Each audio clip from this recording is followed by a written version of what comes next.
del arco reflejo. Ya, a ver, por ejemplo. A ver, menciona un ejemplo del arco reflejo.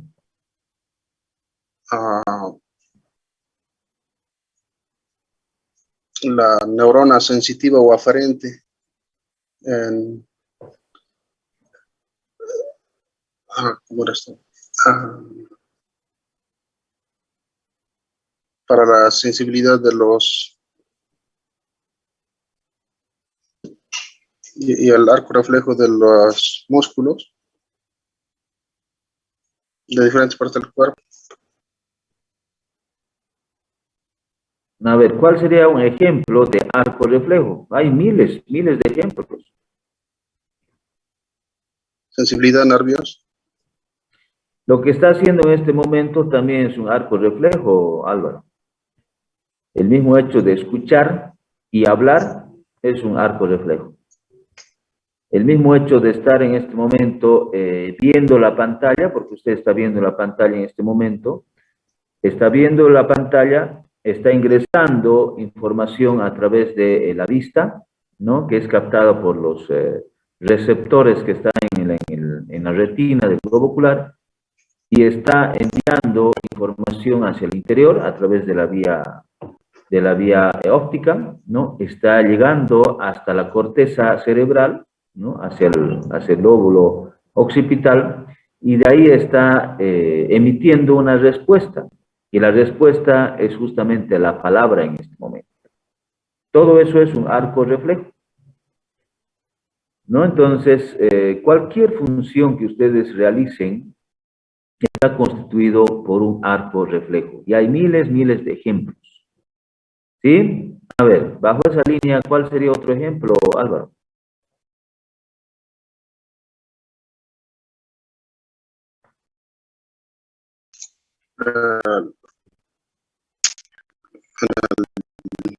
En el tacto. A ver, ¿cómo sería?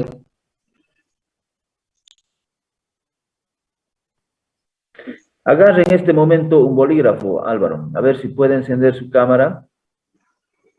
Sí, doctor. A ver, encienda su cámara. Estamos. Bien, en este momento agarre el bolígrafo.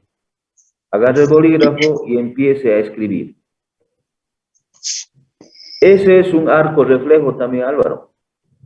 Usted está presionando el bolígrafo, ¿no? Está presionando, y esa información que es captada por los receptores que existen a nivel del pulpejo de los dedos de la mano, está enviando información a través del plexo braquial, ¿no? A través de la médula cervical, ¿no?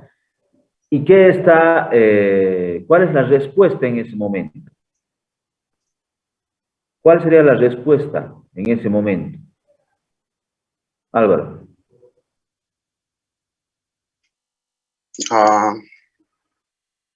A ver, mueva el bolígrafo, escriba una palabra. Para escribir, ¿qué es lo que tiene que hacer? ¿Qué es lo que está ocasionando? ¿Qué es lo que está provocando movimiento de la muñeca al escribir o de los dedos? Impulsos nerviosos. Claro, pero ¿gracias a qué se mueven las articulaciones?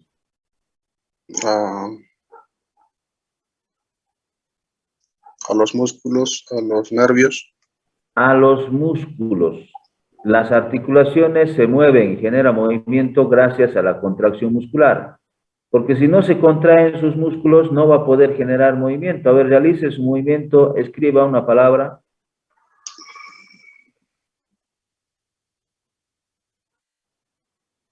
Escriba. En ese momento está generando un movimiento, ¿no? Un movimiento suave, coordinado, secuencial al momento de escribir. A ver, escriba suavemente, letra suavita, regule el movimiento y haga de que el bolígrafo escriba con una letra suave. En ese momento, entra en coordinación también el cerebelo, porque el cerebelo es el que coordina los movimientos. Acá se está produciendo unas respuestas desde la corteza, a través del fascículo córtico espinal, ya sea el directo o el cruzado, ¿sí? Y regulado obviamente por el cerebelo, porque el cerebelo es el que regula la secuencia del movimiento y también la coordinación del movimiento. Ahí Álvaro, ahí hay un arco reflejo. El arco reflejo es el que está constituido por los receptores que en este momento están captando la forma de presión que usted realiza en el bolígrafo, y esa información está enviando hacia a nivel superior, ¿no? Y del nivel superior está enviando una información desde la corteza motora para que usted pueda realizar un movimiento fino, coordinado, delicado. ¿Sí? Muy bien. Sí, A doctor. ver, Ángeles Castellanos. Buenos días, doctor. ¿Cómo está? Buenos días. Otro ejemplo de arco reflejo. ¿Qué sabe del arco reflejo, señorita? El arco reflejo puede ser que responde también al dolor de manera automática, Ya, a ver, un que ejemplo. actúa de manera de rechazo hacia ellos. Por ejemplo, puede ser cuando te quemas, doctor, automáticamente tu cerebro manda la orden de retirar tu mano a la parte quemada sin necesidad de pensarlo. Es como que lo haces porque te duele. O cuando Ya, te golpeas también. ya, muy bien. ¿Y cómo está constituido el arco reflejo? Mm, a ver. ¿Cuáles son los componentes del arco reflejo? Ya. Bueno, ya notado el receptor sensitivo, la neurona sensitiva o aferente, la interneurona y la neurona motora o eferente y el efector. Ya, muy bien. Esos son los componentes del arco reflejo. Y el ejemplo que usted indica es cuando nos quemamos, cuando a nivel de la mano, sentimos un estímulo doloroso, que en este caso es térmico, ¿no? Por la alta temperatura. La punta del dedo, por ejemplo, se quema, ¿no? O siente el dolor, ¿no? Y por vía aferente llega hasta la médula espinal. En la médula espinal existe una interconexión con neuronas, ¿no? Que ingresan esa información por el asta posterior, y se integra ahí en la médula espinal con neuronas motoras, y de ahí sale una respuesta que es la contracción del bíceps. Se contrae el bíceps, se relaja el tríceps. ¿Y qué hace en ese momento? Es la retirada. Inmediatamente. Ese es un reflejo automático, ¿sí? Pero ahí entra en juego también un arco reflejo, constituido por neuronas sensitivas que están captando el dolor. Llega esa información vía aferente hacia la médula espinal, se integra ahí está la integración, que es otro componente del arco reflejo, y sale una respuesta motora eferente hacia un efector, en este caso, que es el músculo. Y ese músculo se contrae para que nosotros podamos retirar del lugar que nos está provocando el dolor. Eso es un arco reflejo, ¿no? Traducido en un reflejo automático. Es decir, nosotros no necesitamos pensar para que se produzca ese reflejo. Es automático, directamente es una reacción de protección, es una reacción de retirada que se tiene en ese momento para evitar más daño en el organismo. Es lo mismo que cuando nos pinchamos, ¿sí? Nos pinchamos con una espina, con una aguja, en fin. Entonces el movimiento es la retirada del lugar que nos está provocando este dolor, ¿sí? Cualquier actividad que ustedes realicen está constituido por un arco reflejo, ¿sí? El hecho de ver y hablar, el hecho de escuchar y hablar también. Cuando estamos en una posición y realizamos un movimiento, el hecho de cruzar los pies o las rodillas cuando estamos sentados también está constituido por un arco reflejo. ¿Por qué? Porque estamos mandando información vía aferente, no hacia la médula espinal, se integra a nivel del cerebelo, en fin, y podemos realizar el movimiento de cruzar las rodillas, ¿no? Que es una acción motora. Entonces, el organismo realiza cada segundo, cada minuto, miles y miles de arcos reflejos. Y es así que el arco reflejo se constituye en la unidad funcional del sistema nervioso. Es la unidad funcional. Es el arco simple que tenemos, receptor, centro integrador y efector, es la unidad básica de funcionamiento del sistema nervioso. Y el sistema nervioso central recibe miles y miles de información producida en el organismo. En este momento ustedes deben estar sentados, tal vez algunos están echados. Bueno, cuando están durmiendo, seguramente alguien está durmiendo, no genera reflejos conscientes, pero sí inconscientes, porque el corazón sigue funcionando, el estómago también se sigue contrayendo, el intestino delgado también. Entonces, en todo momento se va produciendo estos arcos reflejos. Constituidos por vía aferente que lleva información, se integra y se produce la respuesta motora en este caso. ¿Sí? A eso se refiere con esta primera pregunta, que es los componentes del arco reflejo. Bien, no sé si quieren hacer alguna pregunta hasta acá. Bien. Doctor, yo tengo una Sí, pregunta. dígame.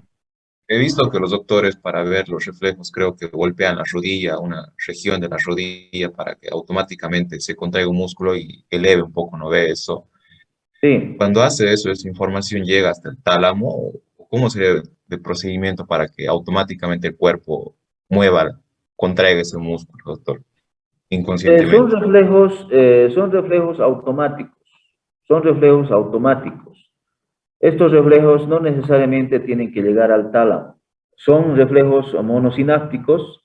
Significa de que la neurona sensitiva que está captando el estímulo producida por este elemento percutor, ¿no? Que es el martillo de percusión, está estimulando a unos receptores que están en el tendón rotuliano, ¿sí? A nivel de la rótula, por debajo está el tendón rotuliano. Este tendón rotuliano tiene receptores que están en el mismo tendón. Entonces, estos receptores realizan sinapsis con la primera neurona que está a nivel de la médula espinal, ¿sí? A nivel del ganglio más específicamente. Entonces, esta neurona recibe esa información, la lleva hacia la médula espinal y automáticamente sale una respuesta, que en este caso es la contracción del cuádriceps. El cuádriceps se contrae, ¿no? por un reflejo, por una información que emite directamente la médula espinal, ¿no? Produciendo la extensión de la pierna sobre el muslo. Es automático, ¿sí? También tenemos otros reflejos, no solamente el rotuliano. El rotuliano tenemos el tricipital, tenemos el bicipital, tenemos el maceterino, tenemos a nivel de la planta de los pies el reflejo plantar, ¿no? El reflejo plantar. Tenemos el estilo radial, que es contrayendo el tendón del músculo húmero estilo braquial, que es el supinador largo, que también se llama.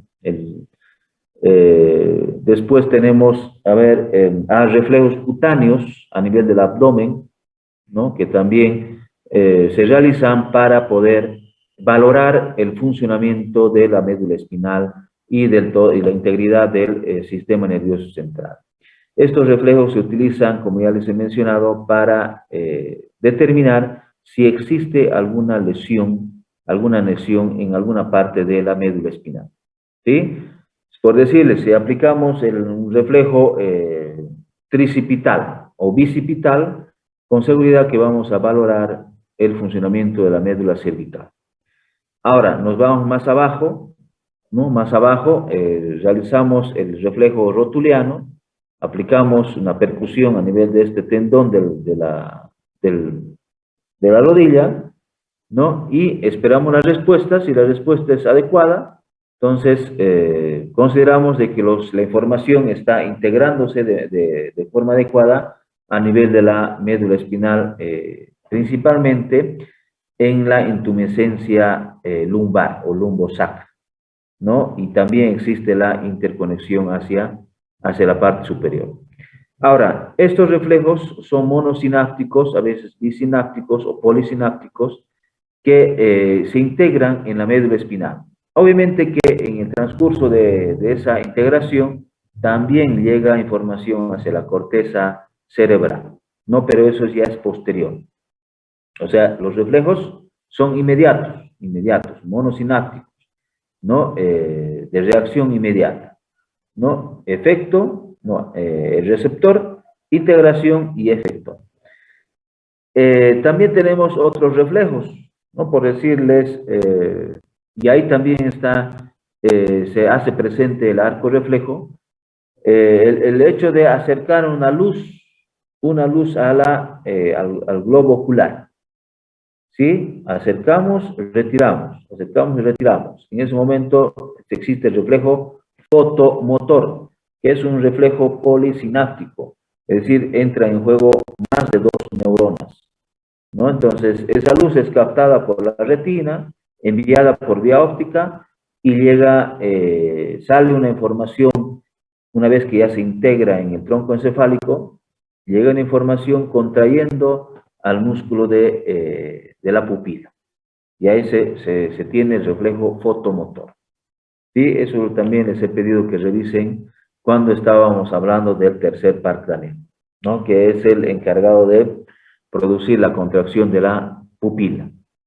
¿Sí? Entonces, fíjense, todos estos reflejos nos permiten a nosotros valorar el funcionamiento del sistema nervioso central o de todo el sistema nervioso en su integridad, porque estamos valorando la vía aferente, la integración y la vía eferente, ¿no?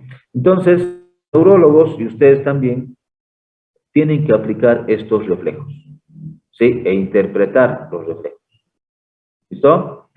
Seguramente en práctica van a hacer alguna demostración, van a ver de que estos reflejos son muy importantes para que ustedes puedan valorar la integridad del sistema nervioso. A ver, Ángeles Castellanos, ¿qué quería preguntar? Doctor, disculpe una preguntita, estaba leyendo y me salía que había dos tipos de arcos reflejos. Uno que era el arco reflejo simple, que en ese solamente incluía que estaban compuestos por una neurona sensitiva y otra neurona motora. Y en el otro que estaba compuesto por las interneuronas. Y mi pregunta es si solamente el arco de reflejo compuesto está compuesto por interneuronas. Ya, por eso les decía de que hay reflejos monosinápticos, es decir, que solamente entran en juego 2 neuronas, donde existe una sola sinapsis. Es decir, las neuronas sensitivas, las que captan el estímulo, y esta misma pasa a una motoneurona, y ahí existe una sola sinapsis. Son reflejos simples. El ejemplo más claro de esto es cuando nos quemamos el dedo, ¿no? Con la plancha, con el fuego, con alguna vela, en fin, y la reacción es automática, la contracción y la retirada del lugar que nos está provocando daño. Ese es un monosináptico. Lo mismo es cuando nos pinchamos, monosináptico. Pero otro ejemplo por decirles es cuando estamos caminando. Cuando estamos caminando y de repente pisamos una espina, pisamos algún objeto punzante, estamos caminando y ¿cuál es la reacción inmediata ahí?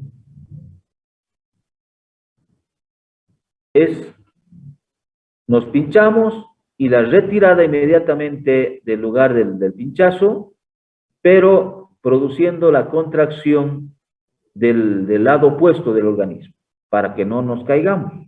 Entonces ahí entran en juego más de 2 neuronas. En un monosináptico solo está integrado por 2 neuronas, una sensitiva y una motora. El ejemplo de esto es cuando nos pinchamos o sentimos el dolor y la acción es la retirada. En cambio, en este otro reflejo, que es el reflejo motor cruzado, ¿no? Que les decía, cuando pisamos una espina o un objeto punzante, uno de los miembros, el que recibe el estímulo, retira, pero el otro se contrae, ¿no? Para producir equilibrio. A eso se llama reflejo flexor motor cruzado, ¿no? Es un reflejo donde se produce la flexión, la extensión del lado contrario. Y otro ejemplo de reflejo polisináptico es el reflejo de la pupila, ¿sí? El fotomotor, ¿no? El fotomotor a nivel de la pupila, ¿no? Entonces, en estos reflejos donde participan más de dos neuronas son aquellos llamados complejos, donde existe la integración de otras neuronas también. ¿Sí? Bien, a ver, pasaremos a la siguiente.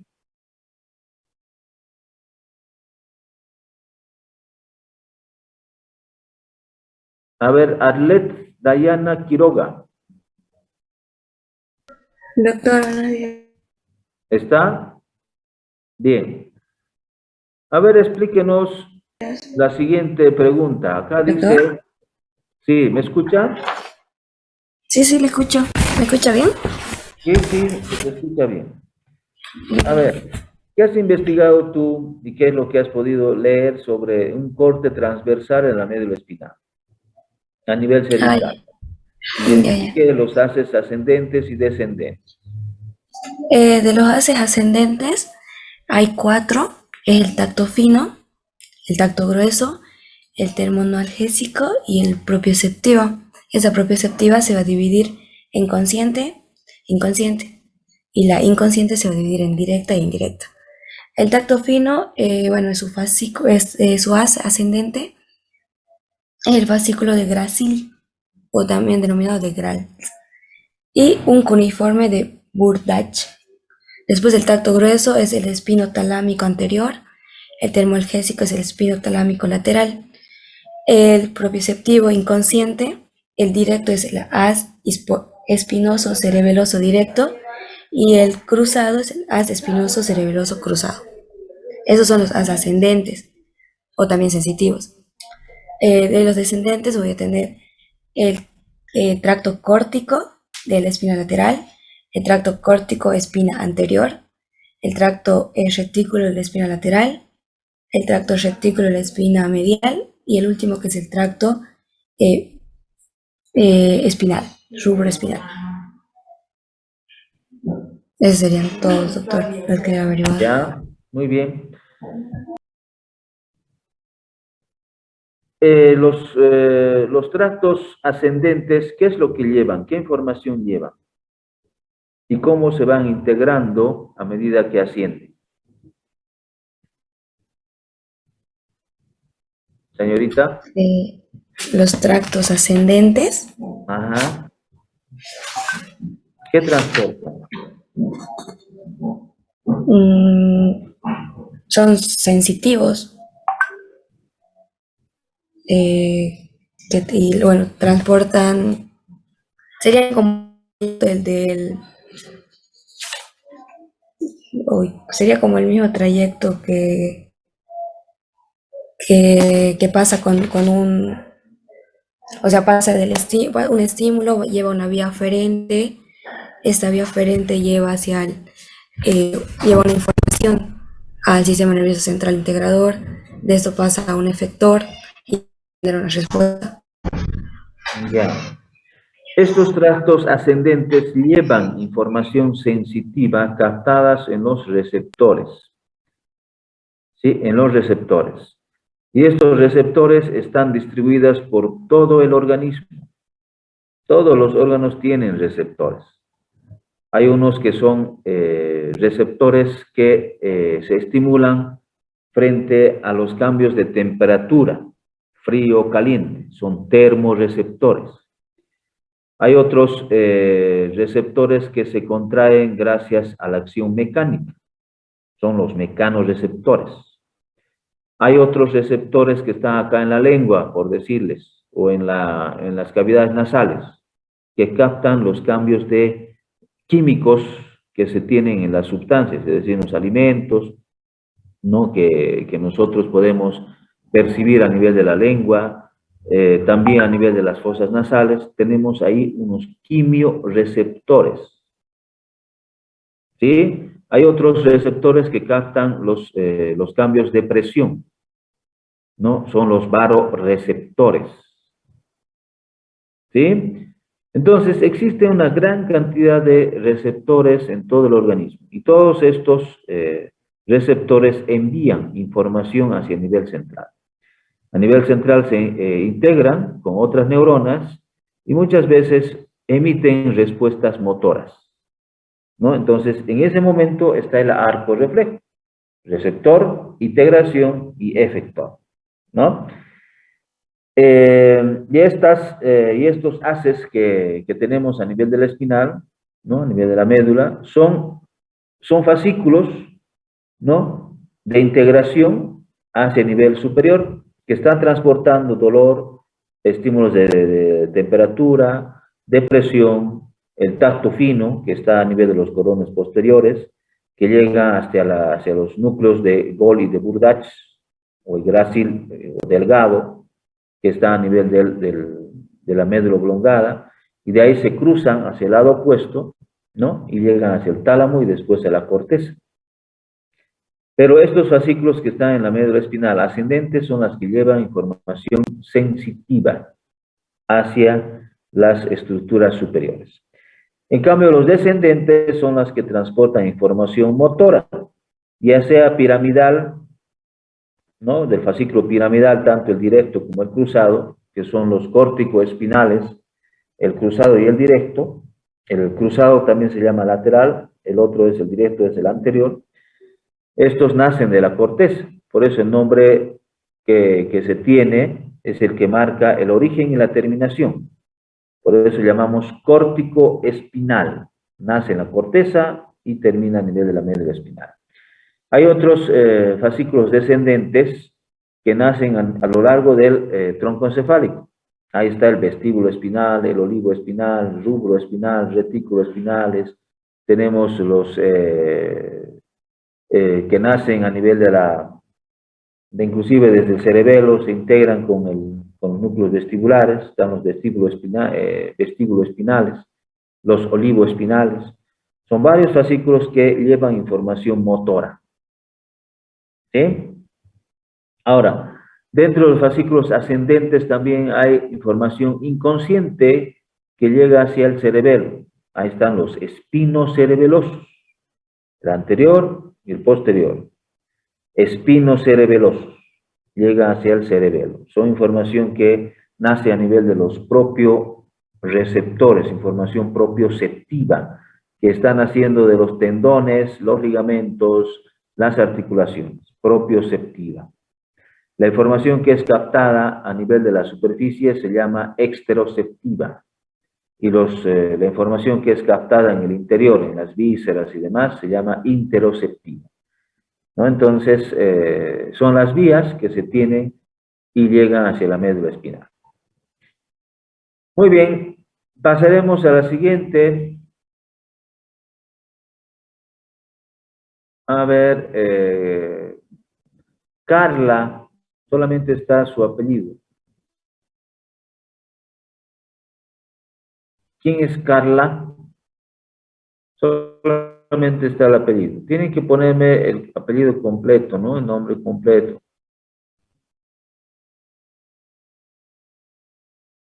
Bueno, como no sé quién es, vamos a poner en sala. Ale C. ¿Quién es Ale C?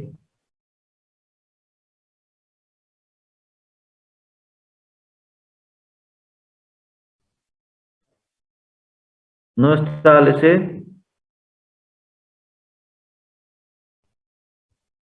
A ver, Cristian Navía. Buen día, doctor. Buen día. ¿Qué ha investigado usted y qué sabe de la neurosífilis?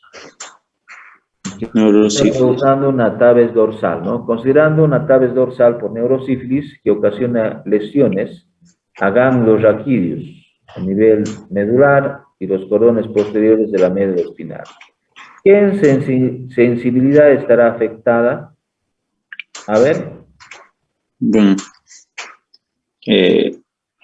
bueno, he investigado que a este nivel se podría afectar así analizando el tacto fino, porque al nivel de los cordones posteriores se encuentran principalmente estos receptores y bueno, es lo que puede determinar la sensibilidad profunda o tacto fino.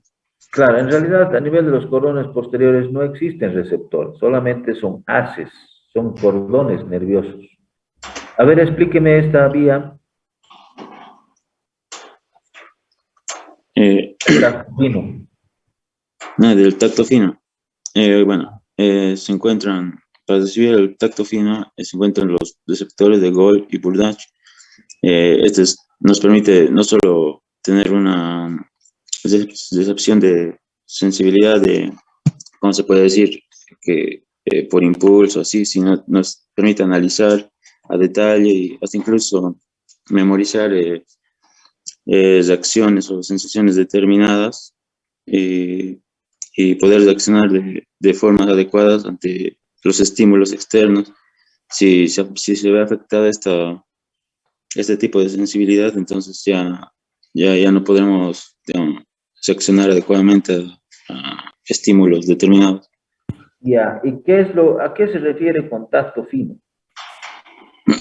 Bueno, tacto fino se refiere a recibir las sensaciones de tacto específicas para determinados estímulos, como por ejemplo, cuando estemos agarrando algo, podemos determinar algunas formas, por ejemplo, letras que estén en alguna superficie o algún dibujo, así podemos sentirlo y determinar este es un dibujo, este es una forma circular.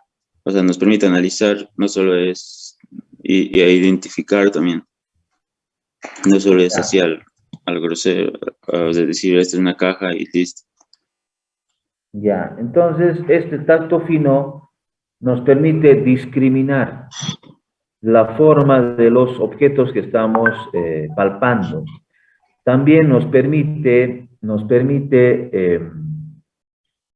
poder realizar una lectura de los objetos que estamos palpando. Y ahí es donde se desarrolla en gran medida los cieguitos, por ejemplo, ¿no? Cuando aprenden y palpan estímulos, ¿no? A través de esa lectura que realizan con el pulpejo de los dedos, ¿no? Entonces, ellos, por ejemplo, leen, ¿no? Palpando las letras, ¿no? Y de esa manera pueden comprender lo que está escrito en un texto.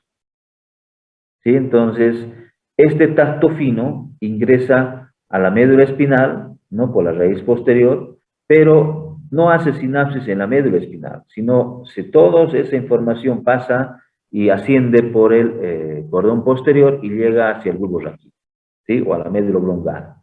Ahí se integra recién con la segunda neurona, que está en los núcleos de Gold y de Burdach, y de ahí se realiza un entrecruzamiento, ahí está el entrecruzamiento sensitivo, ¿no? Entonces, posteriormente va hacia el tálamo y se integra al final en la corteza.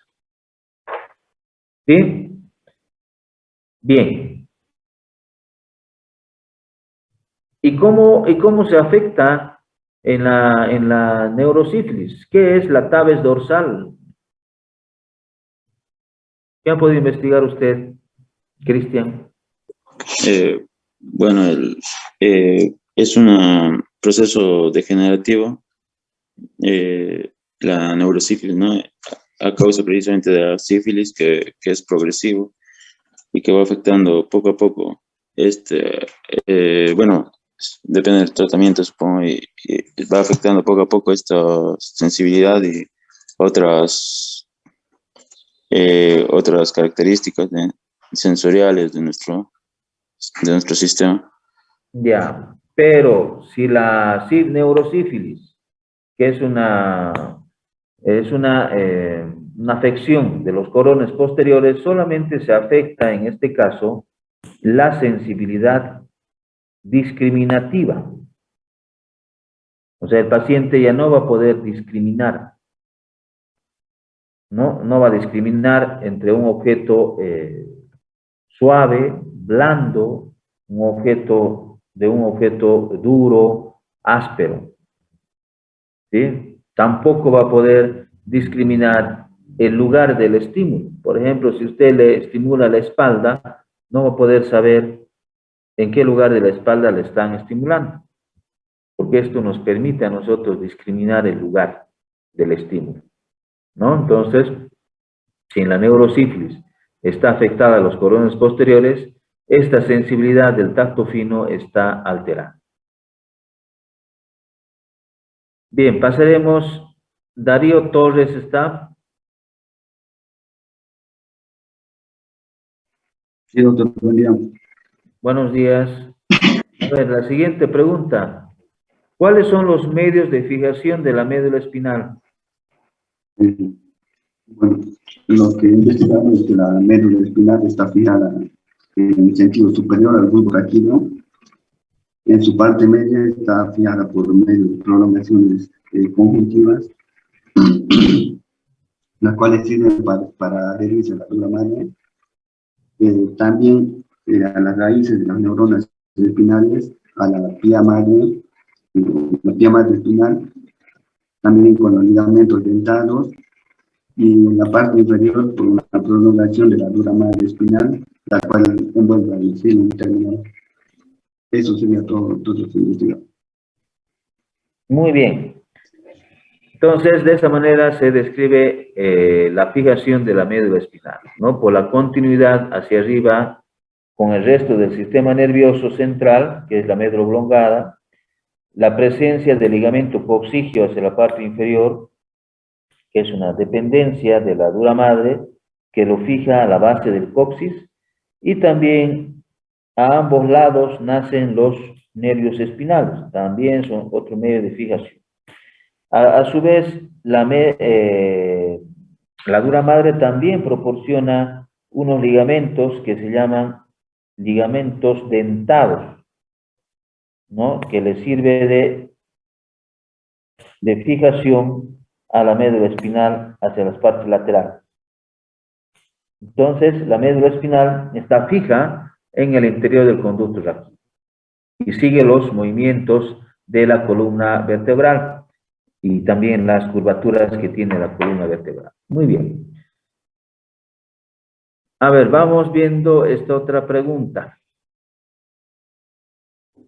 Dayana Fernández, Tapia está. Sí, doctor. Ya. A ver usted, señorita, explíqueme la siguiente pregunta. Dice, explique el origen, terminación y función de la piramidal. Bueno, esta vía es responsable de lo que es la ejecución del movimiento. Por lo que investigué, nace de lo que es el área motora en la corteza cerebral, que está ubicada delante del surco central o de Rolando. También que histológicamente va a salir de lo que es la quinta capa de esa corteza, donde se van a encontrar neuronas con un soma piramidal, con forma de pirámide. También que luego van a conformar lo que es la corona radiada, y después van a pasar por lo que era el brazo posterior de la cápsula interna. Y también lo que investigué, doctor, era que la vía piramidal estaba conformada por un tracto córtico nuclear y un córtico espinal. Y bueno, el córtico nuclear finalizaba a nivel de lo que son los núcleos motores de los pares craneales. y bueno, el córtico espinal, seguía descendiendo y bueno, llegaba hasta lo que era la médula a nivel de las pirámides vulvares. Ay, eso, doctor. Ya. ¿Y qué pasa si se afecta esta vía?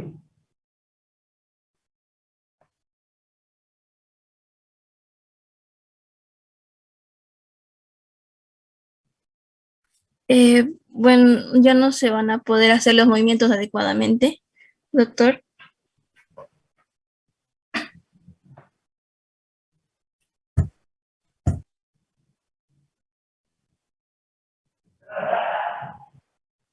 Ya, entonces se afectan los movimientos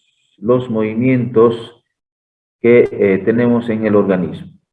Evidentemente, este fascículo córtico espinal, ya sea el directo y el cruzado, forma parte de la vía piramidal. ¿Sí? De la vía piramidal. Muy bien. A ver, seguiremos.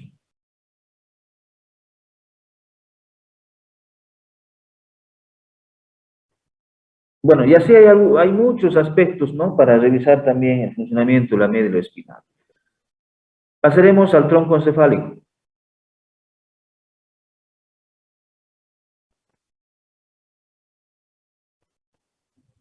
Hablaremos del cuarto ventrículo que está hacia atrás del tronco encefálico, ¿no? Constituida por una estructura romboidal. El triángulo inferior está constituido por detrás, estructuras que están por detrás de la médula oblongada, y el triángulo superior está constituido por estructuras que están por detrás del puente, ¿no? Y de esa forma se constituye el cuarto ventrículo. A ver, Diego Fernández, ¿está? Buen día, doctor. A ver, ¿qué ha podido investigar usted? Desde la perspectiva funcional, enumere 5 relieves que se observan en el piso del cuarto ventrículo. Adelante. Bueno, lo que pude investigar solamente es de que anatómicamente sería que el cuarto ventrículo se encuentra dividido en dos triángulos, un triángulo superior o continuo y un triángulo inferior vulvar.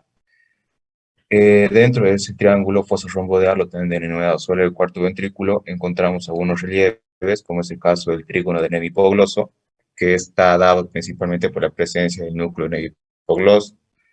También encontramos el trígono del vago, el trígono del Nevi vago también llamado, en el cual está dado por la presencia del núcleo posterior del Nevi vago, también conocido como décimo par craneal. También encontramos el área póstrema, que es el extremo superior del núcleo grácil, o también conocido como núcleo de Burdach, si no estoy mal en la nomenclatura antiguo. También encontramos el colículo facial, que está dado por la presencia del núcleo de nervio abducens, o sexto par craneal. Y también encontramos la parte superior del área vestibular, que yo creo que debe ser parte del núcleo de nervio vestíbulo coclear. Esos 5 relieves eran, doctor. Ya, muy bien. En realidad, los relieves que tenemos a nivel del piso del cuarto ventrículo corresponden funcionalmente a los pares craneales, ¿no? Entonces, esa es la relación funcional que se tiene. Vamos con el siguiente.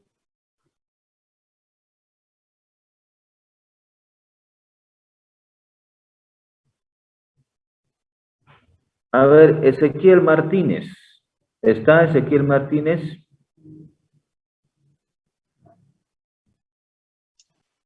Sí, doctor. Buen día. Ya. A ver, explique usted la siguiente pregunta. Dice, explique cómo se produce el entrecruzamiento motor. De que como hay un entrecruzamiento motor y un sensitivo, pues estos, primero lo que hacen es que esto ocurre en el bulbo raquídeo, altura del bulbo raquídeo, y lo que pasa es que, como lo dices, los haces corticales se entrecruzan, y lo que pasa es que los núcleos ambiguos, y como lo decía, el haz piramidal, que también es una vía motora, cruzan al lado paralelo, ¿no? Eso podría decir, doctor.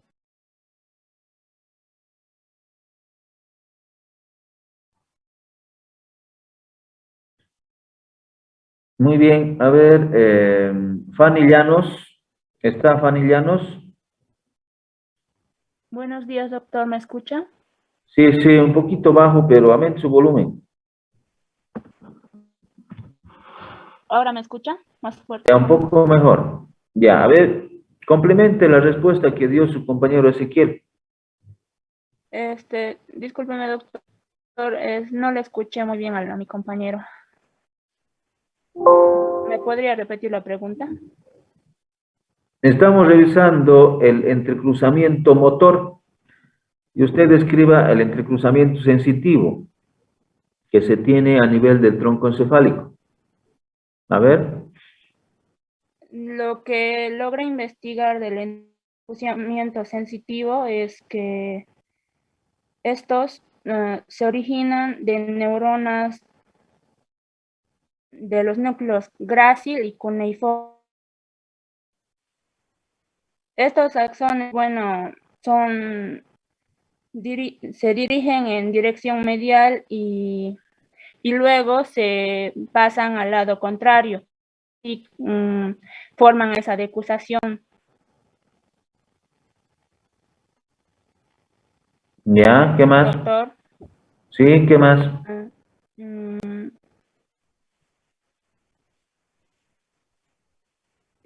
Creo que investigué que esta decusación ocurre en el bulbo raquídeo también.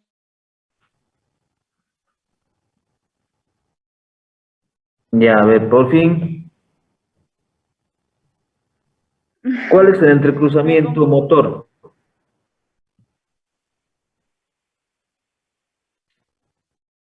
El entrecruzamiento motor es el que ocurre en las células de Betz, que están en el puente, en la médula espinal.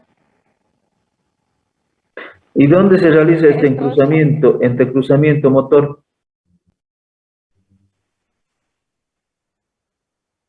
A la altura del bulbo raquídeo, y el entrecruzamiento sensitivo creo que es a la altura del bulbo raquídeo igual.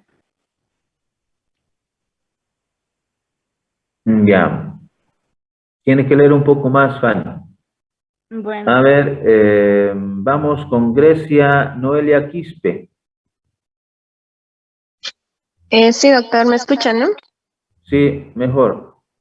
Fanny Llanos, tienes que mejorar tu audio, un poco bajo se escucha.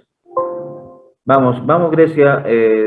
¿Cuál es el entrecruzamiento motor? ¿A qué nivel se realiza? ¿Cuál es el entrecruzamiento sensitivo y a qué nivel se realiza? ¿Del motor y del sensitivo, doctor? Sí, de ambos. Explícame. Bueno, del motor, las vías inician en las áreas motoras de la corteza cerebral y desde ahí emiten axones que descienden por el tronco cerebral hasta alcanzar la médula. En esa trayectoria se produce cruce de axones al lado opuesto. Y ese sería del motor. Y del sensitivo, las fibras arciformes internas que han surgido de las caras anteriores de los núcleos grácil y cuneiforme viajan anterior y lateralmente de la sustancia gris central y luego se curvan hacia la línea media, donde se decusan con las fibras correspondientes del lado opuesto, doctor. Ya. En realidad, el entrecruzamiento motor se realiza el más importante, podríamos decir, por la cantidad de fibras que se cruzan hacia el lado opuesto a nivel de la decusación de las pirámides, que está ubicado a nivel de la médula oblongada en su parte inferior. Ahí cerca del 90, 85, 90% de las fibras se cruzan hacia el lado opuesto. Este es el entrecruzamiento principal que se tiene, ¿no? Y ahí están los fascículos córtico-espinales cruzados, ¿no? Que se encuentran a nivel de la médula espinal y están ubicados en el cordón lateral. Otros fascículos, los córtico-espinales directos, se lo encuentran en la médula espinal, en el cordón anterior, ¿sí? Cerca del surco surco medio anterior. Estos fascículos que van descendiendo en forma directa también se cruzan hacia el lado opuesto a través de la comisura blanca que se tiene por delante de la comisura gris. Entonces, también estos fascículos, los córtico-espinales directos, se cruzan a medida que descienden a lo largo de la médula espinal. Y en conclusión decimos de que estos fascículos córtico-espinal cruzado y el directo se cruzan hacia el lado opuesto. Es por eso de que información que nace a nivel de la corteza derecha llega hacia el lado izquierdo. La información motora que nace en el óvulo izquierdo, ¿no? en el hemisferio izquierdo del cerebro, llega hacia el lado derecho. Entonces, esa es la importancia que se tiene respecto a la información motora. Ahora, la sensitiva también tiene el entrecruzamiento, y este entrecruzamiento se lleva a cabo en la médula oblongada también, ¿no? Después de que nacen los fascículos de los núcleos de Gold y de Burdach, ¿sí? Que están llevando información sensitiva, información epicrítica hacia el tálamo. ¿Listo? Muy bien. A ver, Ilsen Stephanie Flores. Sí, doctor. A ver, vamos viendo, dice, ¿cuáles son los pares craneales que tienen localización en la médula oblongada? Ustedes saben de que los pares craneales tienen su origen real y tienen origen aparente. A ver, descríbame esta pregunta, señorita. Bueno, yo he encontrado que está el noveno par craneal, que es el nervio glosofaringeo, también el nervio vago, también el nervio hipogloso y solo el nervio, y también con el nervio accesorio.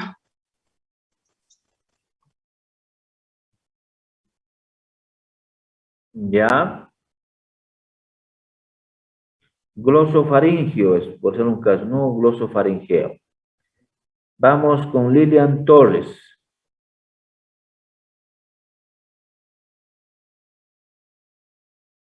Lilian Torres. A ver. ¿Cuál pregunta vamos a ver? Este de acá.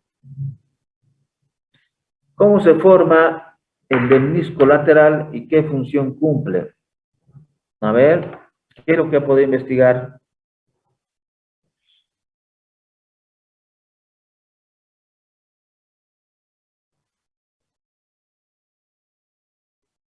¿Está Ilsen Stephanie Flores? Bueno, no está, lo siento, a sala de espera.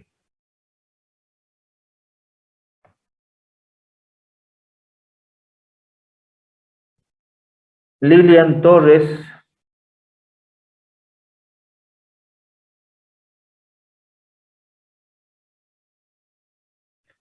Lilian Torres está.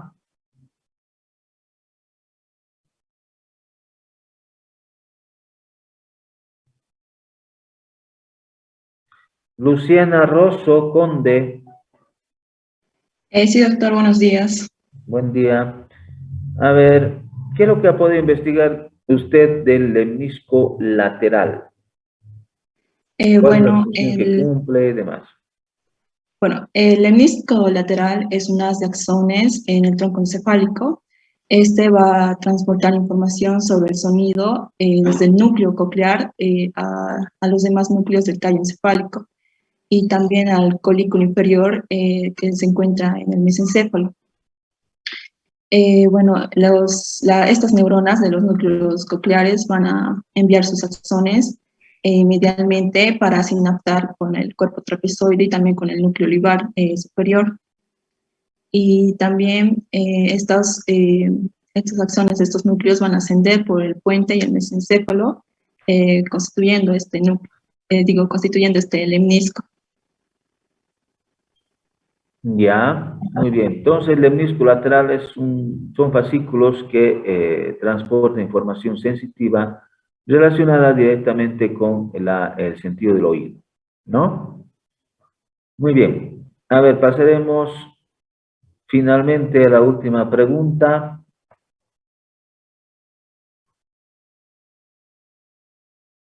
A ver, ¿quiénes más están?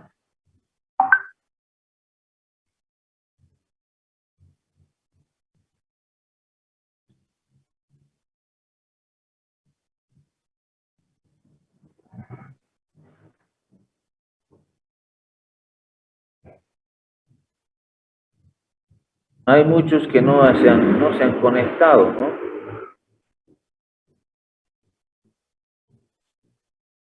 A ver, Ricardo Jaldín. Ricardo Jaldín.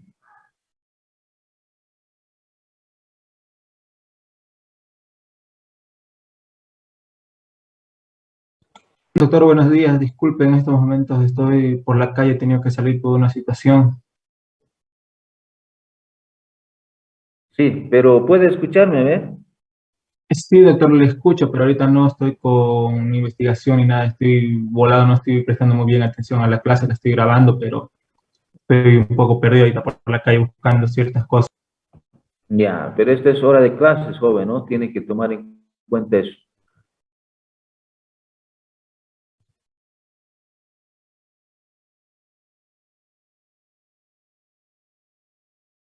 Rodrigo Flores.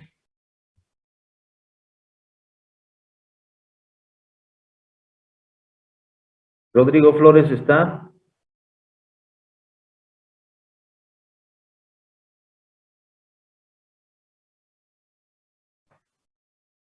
Yamil Cutipa.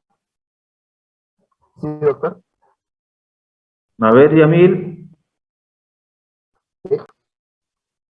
¿Me escucha? No se te escucha bien, Yamil. Ahora me escucha, doctor. Muy bajito tu volumen, muy bajito.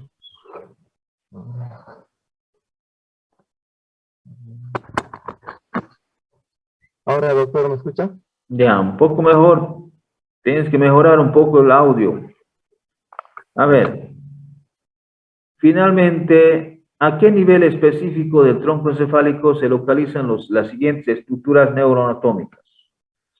Núcleo del séptimo par, núcleo del quinto, núcleo del décimo segundo, el entrecruzamiento motor y el entrecruzamiento sensitivo. Vamos con el primero, núcleo del séptimo par. Doctor, el núcleo del séptimo par se encuentra ubicado en la parte posterior de la protuberancia, entre el núcleo dorsal del cuerpo trapezoide y entre el nervio abducens, entre el núcleo del nervio abducens. Ya, vamos con el núcleo del quinto par. El núcleo del trigémino se va a estar encontrando en la parte craneal del puente. En la parte medial, va a estar medial a su núcleo principal. ¿Y hasta dónde se localiza este núcleo? Porque hay que tomar en cuenta de que el núcleo, el núcleo motor del quinto par es más pequeño que el sensitivo, que es bastante largo. No hay que tomar en cuenta estos detalles. Vamos con el núcleo del duodécimo segundo par, el duodécimo. Del hipogloso, este va a estar ubicado en la parte dorsal de la médula oblongada, a los lados de la línea media. Ya, el entrecruzamiento motor y el entrecruzamiento sensitivo. El entrecruzamiento motor se va a estar localizado a la altura del entrecruzamiento de las pirámides del bulbo raquídeo. Y el entrecruzamiento sensitivo se va a estar localizado delante del cuarto ventrículo. Ya, después de que pasan por los núcleos de Gol y de Burdach. Muy bien. Bien, jóvenes, vamos a concluir la clase de hoy. Para el día viernes, quiero que revisen Cerebelo. Sí, lean Cerebelo, voy a pasarles algunas preguntas para que ustedes puedan investigar y desarrollarlas No es necesario que me lo pasen al grupo, ni tampoco en mensajes personales. Son resúmenes que ustedes tienen que realizar. Y hay mucha gente que no ha participado, ¿no? Son más de 70 estudiantes y solamente han entrado 30 personas, ¿no? Asistan, participen, porque eso lo estoy calificando. Les voy a mandar en el transcurso de la tarde las preguntas que van a investigar y desarrollar respecto al cerebro. ¿Listo? Bueno, que tengan buen día, jóvenes. Nos vemos el viernes. Gracias, doctor. Hasta luego.